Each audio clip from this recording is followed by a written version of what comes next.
ঘটনা ঘটেছে বাইপাসের ধারে যে অ্যাক্সিডেন্ট, কেয়া গাড়ির সাথে আমাদের ইউনিয়নের গাড়ির যে ধাক্কা এবং একটা ছোটো হাতির সাথেও ধাক্কা লেগেছে, সবটা মিলিয়ে ফুলবাগান থানায় প্রায় 10টার দিক থেকে এখনও পর্যন্ত অনেক অ্যাডমিনরা এখানে এসছে, মেম্বাররাও এসছে, সবাই মিলে আমরা একটা সেটেলমেন্ট হয়েছে। পুলিশ প্রচুর নকড়া করা আরম্ভ করেছিল, কেস মেস দেবে হাবিজাবি, তো সবাই এসছে, আমিও এসছি, নিখিলদাও এসছে, অনেক অ্যাডমিনরাও এসছে, মেম্বার ভাইরাও এসছে। সারাদিন সবাই যারা ছিলেন তাদেরকে সংগ্রামী অভিনন্দন, লাল সেলাম।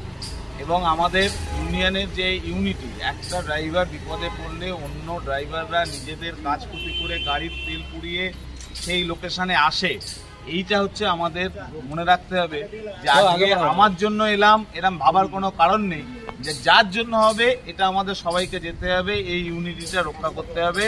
এবং আগামী দিনে আর এটা যদি আমরা করতে পারি, আমাদের সঙ্গে ড্রাইভাররাও সবাই থাকবে।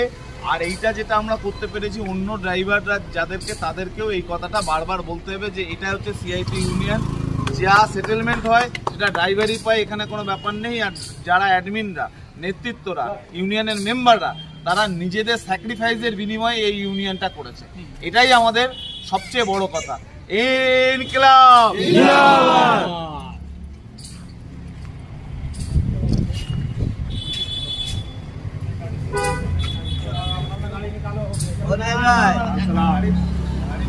আমি 1 মিনিট দেরি করতে